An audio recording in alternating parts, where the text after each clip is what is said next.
오늘 하나님 말씀은 이사야 9장 6절로 7절의 말씀입니다. 이사야 9장 6절에서 7절의 말씀입니다.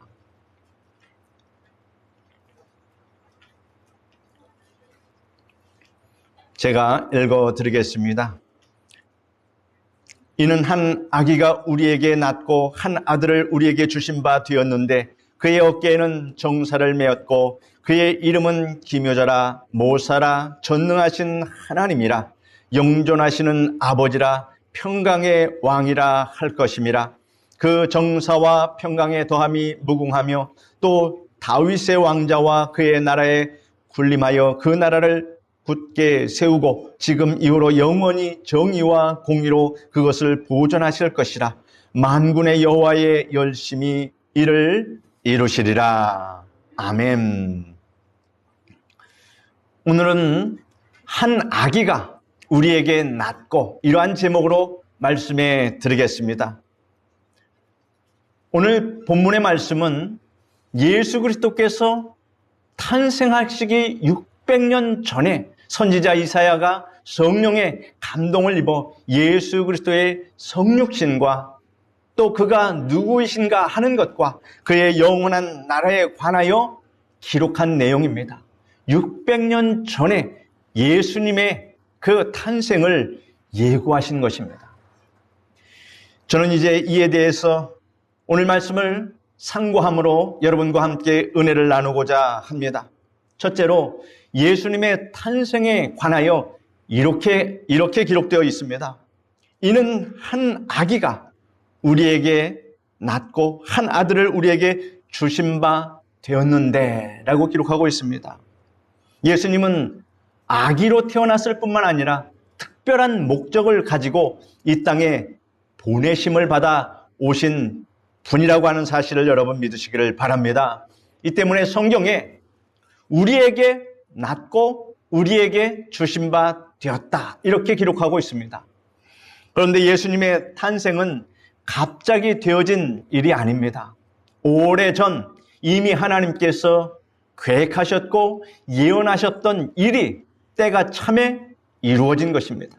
아담과 하와가 범죄한 후 하나님께서 그들을 벌하시고 범죄하도록 하와를 유혹한 뱀에게도 벌을 내리시며 여자의 후손은 내 머리를 상하게 할 것이요 너는 그의 발꿈치를 상하게 할 것이니라 라고 말씀하셨습니다.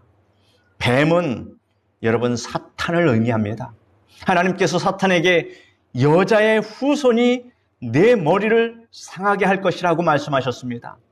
인류를 구속하기 위해 하나님께서 보내는 분은 여자의 후손이라고 예언되었습니다. 이사야 7장 14절에도 보라 처녀가 잉태하여 아들을 낳을 것이라 라고 기록하고 있습니다. 이러므로 예수님께서는 동정녀 마리아의 몸을 빌어서 이 세상에 오셨다고 하는 이 사실을 여러분 믿으시기를 바랍니다. 예수님 이외에 모든 사람은 자연스러운 출생으로 이 세상에 태어나는 것에 불과합니다. 그러나 예수님께서는 목적을 가지고 인간의 몸을 빌어서 이 땅에 오신 것입니다. 예수님께서는 이 땅에 오실 때 천사의 모양으로 오시지 않았습니다. 범죄한 인생들을 구원하기 위해서 이 땅에 오셨기 때문에 사람의 몸으로 오신 것입니다. 이러므로 한 아기가 우리에게 낳고 한 아들을 우리에게 주신 바 되었다라고 성경은 기록한 것입니다. 죄짓고 불의하며 추악하여 버림받아 마땅한 우리들을 위해서 한 아기가 낳고 한 아들을 우리에게 주신 바 되어 예수님께서 이 땅에 오셨다는 사실을 믿으시기를 바랍니다. 이것이 크리스마스의 굿뉴스입니다. 둘째로 예수님이 누구신가에 대해 이렇게 기록되어 있습니다. 그 이름은 기묘자라 모사라 전능하신 하나님이라 영존하시는 아버지라 평강의 왕이라 할 것임이라 라고 기록하고 있습니다. 그 이름은 기묘자라고 했습니다. 예수님은 기묘자이십니다. 놀랍고 귀한 분이십니다. 우리가 예수님의 탄생과 생애와 죽음과 부활의 승천 모든 과정을 볼 때 놀라지 않을 수 있습니다. 예수님이 이 땅에 탄생하시고 예수님이 살아가시고 죽음과 또 부활과 또 승천의 그 모든 이야기들은 예사로운 이야기가 아닙니다. 참으로 놀라운 일입니다. 너무나 기이합니다. 예수님의 탄생에 관계된 이야기는 놀랍고 기이합니다. 하나님께서 인간으로 이 세상에 오신 것, 바로 예수님은 하나님이신데 그 하나님이 이 세상에 인간의 몸을 입고 오신 것, 이보다 놀라운 일이 있겠습니까? 천지와 만물을 지으시고 시공을 초월하시며 영원하신 하나님께서 시간과 공간의 제한을 받는 인간의 몸을 입고 이 땅에 오신 것은 기이하기가 말로 다 할 수 없을 정도입니다. 우리가 이해하고 우리가 해석하고 한 그 단계를 이미 벗어난 것입니다. 그리고 예수님께서 왕궁에서 태어나신 것이 아니라 유대 땅 베들레헴의 말구 위에서 탄생하신 것도 얼마나 놀랍고 귀한 일입니까? 또한 예수님이 탄생하시던 날 천군과 천사들이 들에서 양을 치는 목자들에게 나타나 구주 탄생의 기쁜 소식을 전해주자 목자들이 예수님께로 달려가서 그 사실을 확인하고 하나님께 영광 돌리는 것도 참으로 기이하고 놀라운 일입니다. 뿐만 아니라 동방 박사들이 기이한 별의 인도를 받고 베들레헴으로 와서 구유에 누이신 아기 예수님께 경배드렸습니다. 그리고 황금과 유향과 모략을 드렸으며 꿈에 하나님의 지시를 받아 올 때와는 다른 길로 고국으로 돌아간 그 일도 놀랍고 기이합니다. 이와 같이 예수님의 탄생에 관한 이야기는 모두 놀랍고 기이합니다. 그리고 이 땅에서 예수님의 생애도 또한 놀랍고 기이합니다. 예수님께서는 죄인을 용서하시고 귀신 들린 자에게서 귀신을 쫓아내시고 병자들을 고치시고 혼인집에서 물을 포도주로 만드셔서 그 잔치의 흥이 깨지지 않도록 풍성하도록 만들어 주셨습니다. 그리고 광야에서 기적을 행하셔서 떡 5개와 물고기 2마리로 남자만 5,000명을 먹이시고 12광주리에 남게 하셨습니다. 뿐만 아니라 물 위를 걸어 가시는 그러한 기적도 우리에게 보여주셨습니다. 이 땅에서 예수님의 발자취를 더듬어 보면 우리의 입을 다물 수 없을 만큼 놀랍고 기이한 일을 많이 행하셨습니다. 예수님과 같이 행한 사람은 이 땅에서, 이 세상에서 지금까지 아무도 없었습니다. 그러므로 예수님을 성인 군자라고 치부하는 것은 예수님을 모독하는 일입니다. 또한 예수님의 죽음도 놀랍고 기이합니다. 예수님께서는 자신의 죽음을 여러 번 예고하셨습니다. 어느 날 갑자기 예수님께서 유대인들에게 붙잡혀서 할 수 없이 당해서 죽은 것이 아닙니다. 예수님은 자신의 사명, 운명이 어떻게 될 줄을 이미 다 알고 계셨고 그 일을 행하기 위해서 이 땅에 오셨고 그러한 것들을 제자들에게 여러 번 말해 주었습니다. 하루는 예수님께서 제자들에게 자기가 예루살렘에 올라가 장로들과 대제사장들과 서기관들에게 많은 고난을 받고 죽임을 당하고 제3일에 살아나야 할 것을 말씀하셨습니다. 그리고 예루살렘에서 유월절 만찬을 드시고 제자들에게 떡을 떼어주시면서 말씀하셨습니다. 이것은 너희를 위하여 주는 나의 몸이니 받아 먹으라 하시고 또 포도주를 나눠주시며 이것은 너희를 위하여 흘리는 나의 언약의 피니 받아 마시라 이렇게 말씀하시므로 그 몸이 깨어지고 피 흘리며 죽으실 것을 예고하셨던 것입니다. 이처럼 자신의 죽음을 여러 번 예고하신 것도 놀랍고 얼마나 귀한 일입니까? 그리고 주님께서 잡히시기 전날 밤에 겟세마네 동산에 올라가셔서 기도하십니다.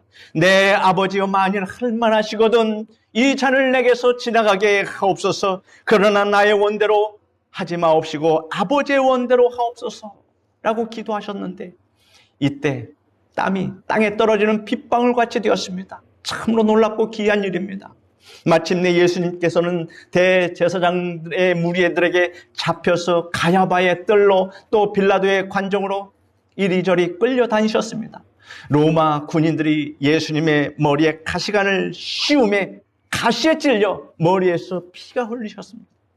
그들은 예수님을 채찍으로 때렸습니다. 그 채찍의 끝에는 낚싯바늘과 같이 갈고리가 있어서 그 채찍이 몸에 휘감겨 잡아당기면 살점이 찢어져 나가는 그러한 고통을 당하셨습니다. 죄가 없으신 분이 고난을 받았으니 이 또한 놀랍고 귀한 일입니다. 그리고 예수님께서 골고다 언덕 위에서 십자가의 양손과 양발이 대못으로 박히고 하늘과 땅 사이에 매달려 고통을 당하시다가 죽으셨습니다. 예수님께서 죽으실 때 오전 정오부터 오후 3시까지 해가 빛을 잃고 온 땅에 어둠이 가득하고 성소의 휘장이 한 가운데가 위로부터 아래까지 찢어지고 땅이 진동하며 바위가 터지고 무덤이 열리며 자던 성도가 일어나 시내로 나가는 놀랍고 귀한 일이 벌어졌습니다. 더욱이 예수님께서 부활 승천하신 사실도 놀랍고 귀한 일입니다. 예수님께서 장사된 무덤 입구는 큰 돌로 막고 임봉한 후에 로마 군인들이 딱 지키고 있었습니다. 그럼에도 불구하고 예수님께서는 죽으신 지 사흘 만에 부활하셔서 무덤에서 나오셨습니다. 부활하신 예수님께서는 두려워 떨며 모여있는 제자들에게 나타나셔서 위로해 주시고 낙심하여 엠마오로 가는 제자들에게도 나타나심으로 예루살렘으로 돌아가게 하셨습니다. 부활하신 예수님께서는 40일 동안 이 땅에 계시면서 여러 사람에게 나타나셔서 살아 계심을 친히 보여주셨습니다. 감람산에서 500여 제자들이 보는 가운데서 구름을 타고 하늘로 올리우셨습니다. 예수님의 탄생과 생애와 죽음과 부활과 승천 어느 것을 보더라도 놀랍고 기이하지 않은 것이 없습니다. 이러므로 예수님은 기묘자십니다. 기묘자는 영어로 원더풀입니다. 경탄할 만한 그러한 분이십니다. 기묘자이신 예수님을 구주로 모신 성도의 삶은 경탄 그 자체입니다. 죄사함을 받고 영생을 얻고 하나님의 자녀가 돼서 하나님의 아버지의 돌보심과 사랑 안에 살게 되었으니 경탄하지 않을 수가 없다라는 이 사실을 여러분 감사하시기를 바랍니다. 여러분이 이 땅에 있어도, 이 땅에 비록 살아도 여러분이 하나님께 무릎을 꿇고 기도하면 그 기도가 하늘 보좌에 상달되어서 하나님께서 때를 따라 돕는 은혜를 주셔서 가장 좋은 때, 가장 좋은 것으로 여러분에게 응답하여 주십니다. 그러니 원더풀입니다. 그리고 성령의 교통하심을 통하여 하나님의 사랑을 느끼며 이 사랑을 어떤 것도 끊을 수 없음을 발견할 때에 하나님의 사랑을 우리에게서 끊어낼 수 있는 것이 존재하지 않다는 것을 발견할 때에 경탄하지 않을 수 없습니다. 예수님은 나를 사랑하사 나를 위하여 자기 몸을 버리신 하나님의 아들이라고 말씀하셨습니다. 여기서 나가 누굽니까? 여러분입니다. 여러분을 사랑하사 여러분을 위하여 예수 그리스도께서는 그 몸을 십자가에 내어 주셨고 우리를 사랑해 주셨음을 믿으시길 바랍니다. 이 사랑이 얼마나 놀랍고 참으로 기이합니까? 사도 바울은 그 사랑을 이렇게 이야기합니다. 누가 우리를 그리스도의 사랑에서 끊으리요? 환난이나 곤고나 핍박이나 기근이나 적신이나 위험이나 칼이랴. 내가 확신하노니 사망이나 생명이나 천사들이나 권세자들이나 현재일이나 장래일이나 능력이나 높음이나 깊음이나 아무 피조물이라도 우리를 우리 주 그리스도 예수 안에 있는 하나님의 사랑에서 끊을 수 없으리라 말씀하셨습니다. 하나님의 사랑, 이 끊을 수 없는 사랑을 여러분이 지금 받고 있다는 이 사실을 믿으시면 아멘 하시길 바랍니다. 우리가 이 같은 사랑을 받고 있으니 놀랍고 기이하지 않을 수 없습니다. 우리의 육체는 세월이 갈수록 쇠하여지고 육체의 장막은 벗을 날이 곧 다가옵니다. 지금은 청춘 같아도 우리 권사님들께 여쭤보면 그 세월이 이렇게 활같이 빠르게 지났다고 이구동성으로 말씀하실 겁니다. 그러므로 청춘이라고 여러분 자랑하지 마십시오. 우리의 인생이 그렇게 길지 않습니다. 그러나 언젠가는 우리의 육체가 부활하게 된다는 이 사실을 믿으시기를 바랍니다. 이것이 우리가 갖고 있는 가장 큰 소망입니다. 그때는 썩지 않고 쇠하지 않으며 추하지 않는 몸, 즉 예수 그리스도의 영화로운 몸의 형체와 같이 변화되어서 주님과 더불어 영원하게 살게 됩니다. 이러한 예수님을 믿는 사람은 그 사람의 삶은 경탄하지 않을 수 없다라고 하는 사실입니다. 그리고 우리가 영원히 거할 집은 이 세상이 아닙니다. 여러분, 누구나 이 진리를 압니다. 이 세상에서 아무것도 지고 갈 수 없다는 것을 누구나 다 압니다. 그래서 알렉산더 대왕이 그렇게 많은 영토를 차지하고도 젊은 나이에 죽으면서 그 관에 구멍을 양쪽으로 2개를 뚫어달라 말하지 않았습니까? 이유가 뭡니까? 빈손을 사람들에게 보여주라는 것입니다. 빈손 들고 왔다가 빈손 들고 가는 것이 우리의 인생이라고 하는 사실을 여러분 아시기를 바랍니다. 그런데 예수님은 우리 그러한 인생을 결코 가난하게 하지 아니하시고 새 예루살렘 하나님 나라 천국에서 우리를 풍성하게 영화롭게 채워주심을 믿으시기를 바랍니다. 그리고 그 이름은 모사라고 했습니다. 예수님은 모사입니다. 모는 지혜입니다. 지혜로운 자입니다. 지혜로운 상담자, 지혜로운 조언자, 이렇게 해석할 수 있습니다. 세상의 어떤 철학자, 사상가, 종교가도 비교할 수 없는 모사입니다. 예수님께서는 세상에 누구도 가르쳐 줄 수 없는 위대한 진리를, 또한 지혜를 우리에게 가르쳐 주십니다. 세상의 철학자나 사상가나 종교가에게 인생의 궁극적인 질문을 한번 해보십시오. 제가 여러분에게 질문을 한번 해볼게요. 여러분 인생이 무엇입니까? 여러분은 어디에서 왔으며 무엇을 하다가 어디로 갑니까? 이렇게 물으면 답을 못할 성도는 한 사람도 없다, 그런 얘기입니다.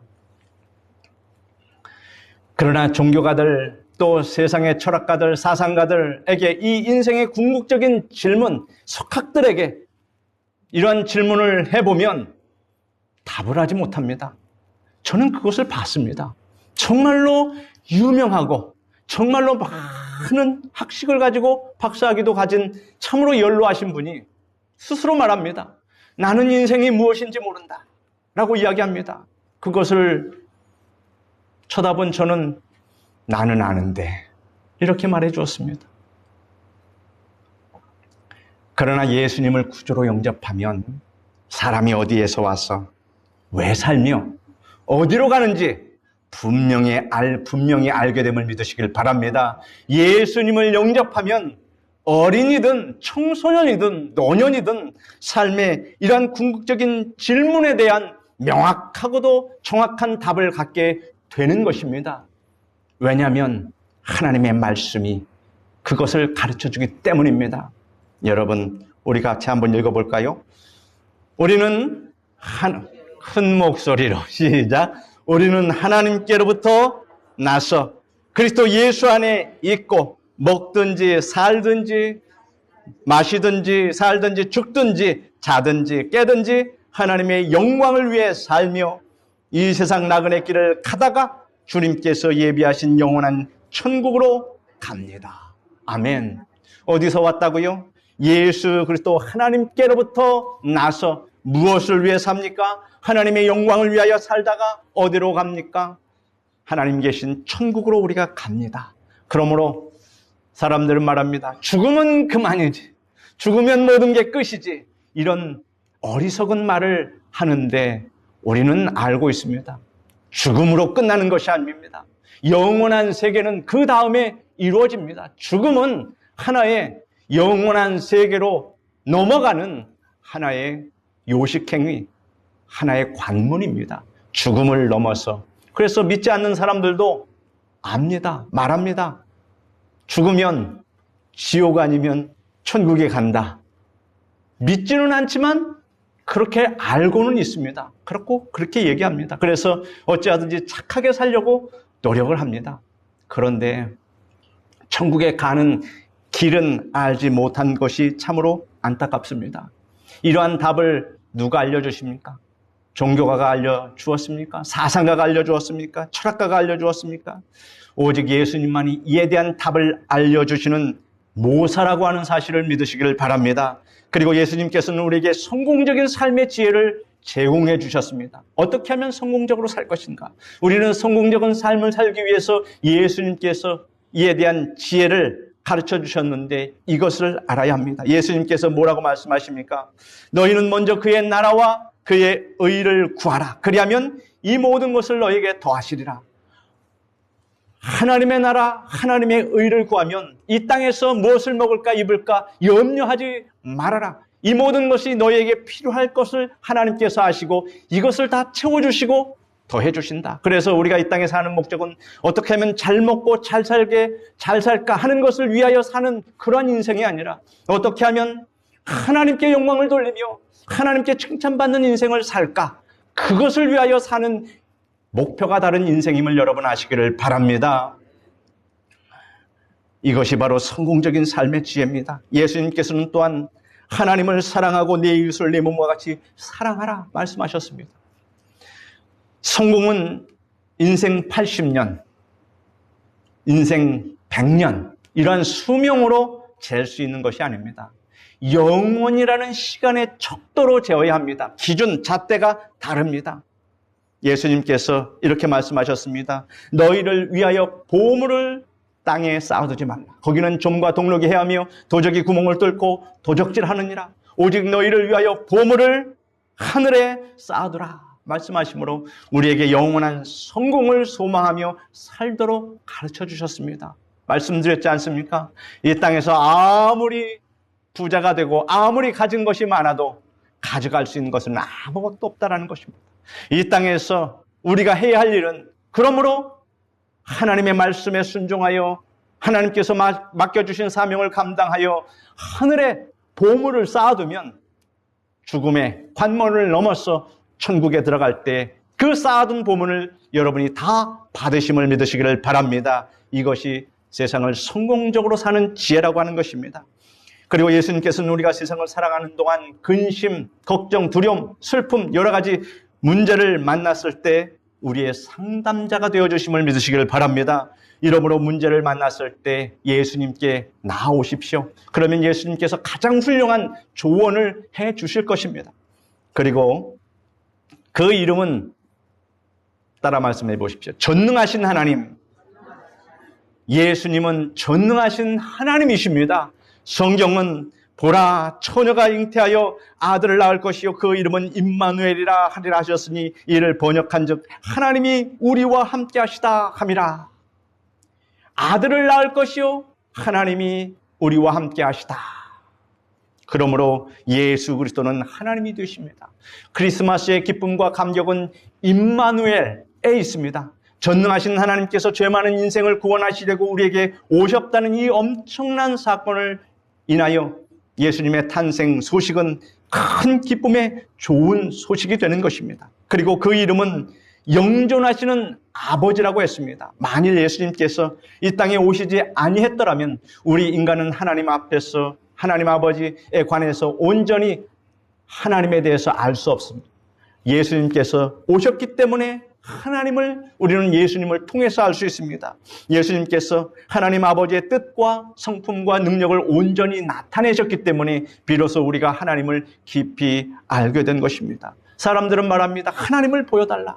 그러나 하나님은 우리가 볼 수 있는 하나님이 아니십니다. 영적인 하나님이십니다. 그런데 그 하나님과 똑같은 예수님이 이 땅에 오셨음을 믿으시길 바랍니다. 그래서 예수님을 통해서 우리는 하나님을 볼 수 있는 것입니다. 예수님께서 말씀하십니다. 내가 곧 길이요 진리요 생명이니 나로 말미암지 않고는 아버지께로 올 자가 없느니라. 너희가 나를 알았다면 내 아버지도 알았으리로다. 이제부터는 너희가 그를 알았고 또 보았느니라. 이렇게 말씀하셨습니다.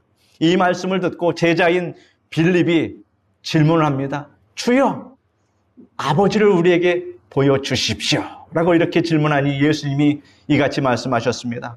빌립아, 내가 이렇게 오래 너희와 함께 있으되 내가 나를 알지 못하느냐? 나를 본 자는 아버지를 보았거늘 어찌하여 아버지를 보이라 하느냐? 나는 아버지 안에 있고 아버지는 내 안에 계신 것을 내가 믿지 아니하느냐라고 말씀하고 계십니다. 예수님을 본 사람은 하나님 아버지를 본 것과 같은 것입니다. 하나님 아버지는 어떤 분이십니까? 예수님과 똑같은 분이십니다. 예수님과 똑같은 생각과 권능과 사랑과 은혜를 가지신 분이십니다. 그러므로 예수님께서 항상 말씀하십니다. 나와 아버지는 하나이니라. 이 때문에 유대인들에게 심하게 핍박받고 결국은 십자가에 달려 죽으신 것입니다.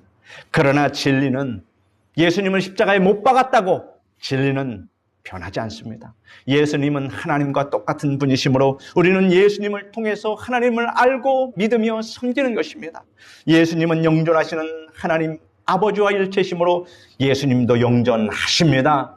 유대인과 로마인들은 유대의 종교적 세력과 로마의 정치적 힘을 결탁하여서 예수님을 십자가에 못 박으셨습니다. 예수님께서 십자가에서 운명하셨을 때 그의 33년의 인생은 덧없고 그의 영향력은 곧 사라지며 그의 이름도 곧 잊혀지리라고 사람들은 생각했습니다. 저 예수를 십자가에 매달아 죽이면 그것으로 끝난다고 생각했습니다. 그러나 여러분 생각해 보십시오. 2000년이 지금 훨씬 지난 지금에도 예수님은 세계 역사의 중심이 되었습니다. 무엇으로 증명합니까? 역사의 연대를 셈할 때 지금 2024년, 내년은 2025년. 그 앞에 들어가는 말이 하나 있습니다. 두 글자, 주후. 주님 오신 지 2024년. 역사의 연대를 셈할 때 예수님의 탄생을 기점으로 하고 있다는 것이 바로 그 증거입니다. 이러한 예수님께서 역사의 주관자로서 장차 세상을 심판하기 위해서 이 세상에 다시 오실 것이며 영원히 찬양과 경배를 받으실 것입니다. 이러므로 예수님은 영존하시는 하나님이시라고 하는 사실을 믿으시기를 바랍니다. 그리고 그 이름은 평강의 왕이라고 했습니다. 예수님께서 평화의 창시자이며 평화의 수요자이십니다. 예수님께서 우리에게 주시는 평화 중에 으뜸되는 평화는 무슨 평화일까요? 하나님과의 평화입니다. 하나님과의 화목입니다. 예수님께서 십자가에 죽으심으로 하나님과 우리 사이에 막힌 장막이 치워졌으며 하나님과 우리 사이에 화목을 이루어 주셨습니다. 성경에 그러므로 우리가 믿음으로 의롭다 하심을 얻었은즉 우리 주 예수 그리스도로 말미암아 하나님으로 더불어 화평을 누리자 하였습니다. 이 화평은 예수님께서 주신 화평입니다. 죄를 지은 인생은 하나님과 원수된 자리에 있었으므로 하나님 앞에 나갈 수가 없었습니다. 그러나 예수님께서 이 땅에 오셔서 화목 제물이 되심으로 하나님과 원수된 우리를 하나님의 자녀가 되게 하셔서 우리가 하나님과 더불어 화평을 누리게 되었음을 감사하시기를 바랍니다.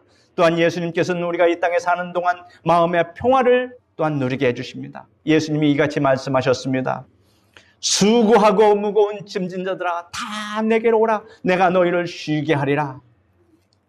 평안을 너에게 끼치노니 곧 나의 평안을 너에게 주노라. 내가 너에게 주는 것은 세상이 주는 것 같지 아니하니라.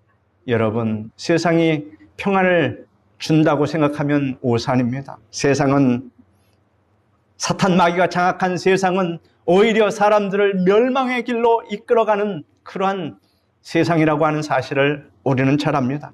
여러분이 예수님을 믿기 전에는 환경의 풍파가 닥쳐오면 심령 깊은 곳까지 고통이 휘말아쳐 왔으나 예수님을 믿은 후에는 수고하고 무거운 짐이 다가와도 하나님께 기도로 맡기면 주님께서 우리에게 넘치는 평안을 주심을 믿으시기를 바랍니다. 나아가 우리에게는 장차 하나님 나라에서 누릴 평화가 약속되어 있습니다. 우리가 들어갈 천국에는 사망이 없고 애통하는 것이나 곡하는 것이나 아픈 것이나 저주나 밤이 없습니다. 이러므로 예수님께서는 평강의 왕이십니다. 셋째로 예수님께서 다스리실 영원한 무궁한 나라에 관하여 이렇게 기록되어 있습니다. 이사야 9장 7절에 그 정사와 평강의 더함이 무궁하며 또 다윗의 위에 앉아서 그 나라를 굳게 세우고 자금 이후 영원토록 공평과 정의로 그것을 보존하실 것이라 말씀하고 있습니다. 예수님께서 다스리는 나라는 공평과 정의가 영원히 있는 나라입니다. 모든 사람이 자유를 갈구하고 평등을 원합니다. 그래서 민주주의 세계에서는 자유를 약속하고 공산주의 세계에서는 평등을 약속합니다. 그러나 인간이 세운 나라에는 완전한 자유와 평등은 실현 불가능한 사실입니다. 오직 예수님께서 다스리시는 그 나라만이 공평과 정의가 있음을 믿으시기를 바랍니다. 그리고 예수님께서 다스리는 나라는 정사와 평강이 무궁이 더하는 나라입니다. 정사란 정의롭고 옳은 통치를 하는 것을 말합니다. 그것이 예수님 나라에서 영원하다 하시는 말씀입니다. 메시아로 오신 예수님은 그 어깨에 정사를 메신 분으로 예언되었으며 예수님의 제자들은 예수님이 로마 제국을 타도하고 다윗 왕국을 회복할 것을 기대했습니다. 그러나 그의 기대는 다 무너졌습니다. 예수님은 십자가에 못 박혀 죽으셨으며 무덤에서 부활하셨으나 하늘로 올라가시고 말았습니다. 예수님께서는 총독 빌라도의 관정에서 빌라도의 질문에 이렇게 이야기한 적이 있습니다. 내 나라는 이 세상에 속한 것이 아니라 만일 내 나라가 이 세상에 속한 것이었다면 내 종들이 싸워 나로 유대인들에게 넘기오지 않게 하였으리라. 이제 내 나라는 여기에 속한 것이 아니니라 이렇게 말씀하셨습니다. 주님의 나라는 이 세상의 나라가 아니며 장차 도래하며 그때 주님께서 만왕의 왕이요 만주의 주로 오신다고 하는 사실입니다. 느부갓네살이 세운 바벨론 제국도 망하였습니다. 알렉산더가 일으킨 헬라 제국도 망하였습니다. 시저가 통치한 대로마 제국도 멸망했습니다. 그리고 현재 우리가 살고 있는 시대의 강력한 나라가 어느 나라입니까? 미국, 러시아, 중국 이런 나라도 결국 불타버릴 것이며 역사의 한 페이지로 장식하고 사라지게 될 것입니다. 그러나 장차 임할 예수님의 나라는 정사가 영원 무궁하며 평강이 무궁히 더할 것임을 믿으시길 바랍니다. 예수님께서 친히 통치하시는 이 지상의 천년 왕국 기간에도 평화가 있을 것입니다. 이에 관해 이사야 선지자는 성령의 감동을 입고 이와 같이 이야기했습니다. 그때의 이리가 어린 양과 함께 살며 표범이 어린 염소와 함께 누우며 송아지와 어린 사자와 살진 짐승이 함께 있어 어린 아이에게 끌리며 암소와 곰이 함께 먹으며 그것들의 새끼가 함께 엎드리며 사자가 소처럼 풀을 먹을 것이며 전 먹는 아이가 독사의 구멍에서 장난하며 젖된 어린 아이가 독사의 굴에 손을 넣을 것이니라. 내가 내 거룩한 산 모든 곳에서 해됨도 없고 상함도 없을 것이니 이는 물이 바다를 덮음같이 여호와를 아는 지식이 세상에 충만할 것임이니라 라고 기록하고 있습니다. 이러한 나라가 장차 우리에게 임할 것을 믿으시길 바랍니다. 마지막으로 본문 말씀에 이렇게 기록되어 있습니다. 만군의 여호와의 열심히 이를 이루시리라. 하나님께서는 인간을 너무 사랑하셔서 독생자 예수 그리스도에게 십자가 고난도 감내하게 하시고 열정을 다해서 인류의 구원을 이루셨습니다. 예수님께서 이 땅에 오셔서 십자가의 고난을 받고 인류를 구속하게 하신 것이 여호와의 열심이었습니다. 이제 여호와의 열심은 성도들에게 영원한 천국에 들어가게 하는 것입니다.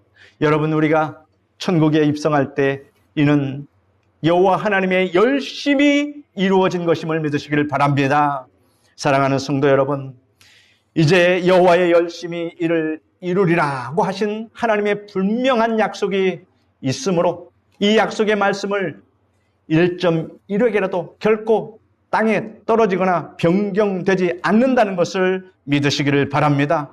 주 예수 그리스도의 나라가 도래하는 그날 올해 성탄절 예배를 드리는 우리 성도 여러분은 한 사람도 빠짐없이 그 나라에서 주님을 찬송하게 되시기를 주 예수 그리스도의 이름으로 축원드립니다.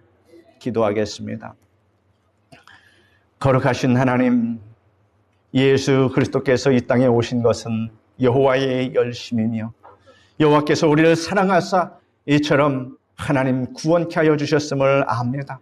한 아기가 우리에게 낫다라고 하신 것은 하나님의 전적인 사랑이며 하나님의 계획이며 하나님의 뜻으로 우리가 그 예수를 믿고 지금 구원받은 하나님의 백성으로 살아 가며 또한 장차 주님의 나라에 들어가게 될 것을 믿습니다. 이 믿음을 굳건히 지키며 나아가는 우리 성도들 다 되게 주님 도와주시옵소서. 예수님의 이름으로 기도드립니다. 아멘.